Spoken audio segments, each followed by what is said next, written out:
Assalamualaikum warahmatullahi wabarakatuh. Perkenalkan, nama aku Syarif Fadlullah. Aku dari mahasiswa Ilmu Komunikasi Fisip UNS tahun 2022. NIM aku dari D02222124. Di sini aku bakal ngasih tahu kalian semua tentang salah satu materi dari mata kuliah Hukum dan Etika Komunikasi. Salah satu materi tersebut adalah penyensoran. Ya, teman-teman pasti semua tahu apa itu penyensoran. Penyensoran merupakan salah satu bentuk pembatasan terhadap suatu hal gitu. Sensor sendiri dalam kamus bahasa Indonesia artinya adalah pengawasan atau pemeriksaan, umumnya dilakukan pada surat-surat tertentu, edaran-edaran yang disiarkan, iklan-iklan maupun berita, majalah, buku dan sebagainya.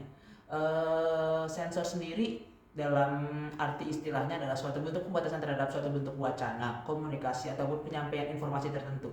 Tindakan penyensoran umumnya dilakukan bila materi yang disensor tersebut dianggap dapat menimbulkan suatu hal pertentangan ataupun hal tersebut ada suatu hal yang berbahaya, sensitif ataupun sekiranya dapat mengganggu pihak-pihak tertentu ataupun perseorangan.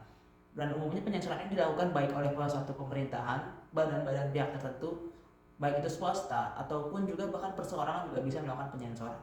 Umumnya sensor di Indonesia ini dilakukan oleh dua, yaitu pertama ada dari Komisi Penyiaran Indonesia, yang kedua adalah Badan Sensor Indonesia. Ada banyak sekali alasan dilakukannya suatu penyensoran. Nah, berikut ini aku bakal ngasih tahu beberapa alasan penyensoran yang ada di Indonesia. Yang pertama ada alasan moral. Umumnya alasan moral ini dilakukan karena untuk membatasi suatu hal pihak-pihak tertentu, untuk membatasi suatu hal yang sifatnya itu eksklusif atau dapat mengganggu pihak-pihak tertentu seperti pornografi ataupun kekerasan seksual. Ini kan suatu hal yang emang dilarang secara umumnya, dan apabila itu menjadi suatu tontonan umum itu kan menjadi hal yang buruk karena dapat membawa efek yang buruk. Yang kedua ada alasan rahasia negara. Rahasia negara ini alasan yang seringkali digunakan oleh pemerintah ketika emang sekiranya hal-hal tersebut tidak mau dibocorkan kepada masyarakat, yaitu hal ini juga yang menjadi yang dimaksudkan oleh Pak Prabowo pada debat presiden kemarin ketika beliau menolak untuk memberikan data anggaran pertahanan gitu, data pertahanan negara, karena alasannya ini adalah suatu hal yang dapat membocorkan rahasia pertahanan negara gitu apabila diberitahukan keluar secara umum. Yang ketiga ada alasan politik. Umumnya alasan ini dilakukan oleh suatu badan pemerintahan yang bersifat otoriter, meskipun tidak menutup kemungkinan ada di negara demokrasi juga gitu. Karena penyensoran ini kan dimaksudkan untuk membatasi informasi agar memuluskan tujuan politik pihak-pihak tertentu atau pemerintahan. Keempat ada alasan agama. Penyensoran ini sifatnya itu vital karena bersangkutan dengan agama tertentu yang memang, apalagi negara Indonesia suatu negara agama juga gitu. Ketika materi-materi yang disampaikan itu bertentangan dengan nilai-nilai keyakinan agama tertentu ataupun sekiranya dapat merusak suatu nama baik agama gitu, yang misalnya kayak korban yang ada pelaku kekerasan yang agama tertentu itu kan dapat merusak nama baik agama tersebut, akhirnya penyensoran dilakukan.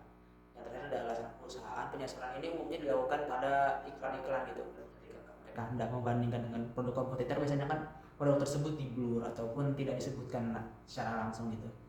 Penyensoran ini tidak dilakukan di negara-negara barat seperti di Amerika Serikat, sehingga mereka bebas membandingkan gitu, misalnya kayak Coca-Cola dibandingkan dengan Pepsi segala macam, mereka nyebutin brand kompetitor. Kan kalau di Indonesia hal ini dilarang karena tidak sesuai dengan moral ataupun nilai budaya di Indonesia. Jadi untuk alasan secara umum ya biasanya alasannya karena secara moral ataupun budaya gitu, tidak sesuai dengan suatu negara tertentu, sehingga penyensoran tersebut dibatasi gitu.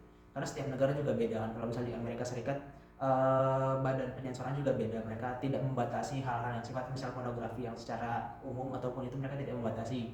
Kalau di Indonesia bahkan semacam kartun-kartun pun kadang yang bersifat pornografi, misal kayak Sandy gitu, cuma pakai dalaman doang, itu dibatasi gitu kan, di sensor segala macam. Nah ini yang ada suatu polemik kemudian.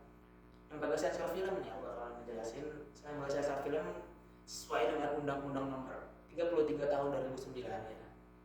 Yang pertama persyaratan pelayanan. Di sini ada persyaratan pelayanannya, yaitu mengisi data diri apabila jadi kita bikin film terus kita melakukan isi data tentang film tersebut segala macam ataupun iklan tersebut, lalu diberikan kepada lembaga sensor tersebut, dan mereka akan membatasi hal-hal yang sekiranya akan berbahaya segala macam. Itu hitungannya 3 hari kerja teman-teman. Nah, lalu apa sih yang menjadi polemik dari pembatasan ini, yaitu terkadang evaluasi itu dilakukan secara frame on frame gitu. Jadi sekiranya nilai-nilai frame yang itu mereka udah langsung di sensor aja, dan itu sangat apa ya, merusak nilai film tersebut, itu nilai film ataupun nilai suatu hal tersebut, siaran tersebut, karena itu terkadang tidak sesuai dengan apa yang dimaksudkan film tersebut gitu. Tapi karena KPI merasain hal ini perlu disensor, jadi terkadang penyensoran itu dilakukan secara berlebihan gitu. Sayangnya justru hal ini tidak dilakukan pada siaran sinetron-sinetron Indonesia yang sifatnya kekerasan gitu. Justru tayangan-tayangan Indonesia yang sifatnya kekerasan ataupun percintaan segala macam, ciuman segala macam itu kadang diloloskan begitu aja gitu. Padahal hal-hal ini justru merusak nilai-nilai moral Indonesia itu. Itu polemik pertama teman-teman. Yang kedua, oke, lalu polemik yang kedua adalah penyensoran pada era kebebasan pers. Nah teman-teman, negara kita kan negara demokrasi ya, negara yang aturan dapat pembebasan segala macam termasuk pers juga, termasuk pers di Indonesia.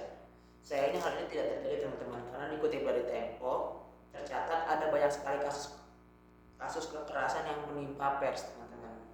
Di sini ada 22 kasus penghapusan, kasus 12 kali serangan digital, kasus 24 kali penganiayaan segala macam, dan ini juga tercatat dalam annual report LBH Pers. Tentu saja ini menjadi catatan ya buat negara kita teman-teman yang telah lama sekali menjadi negara demokrasi.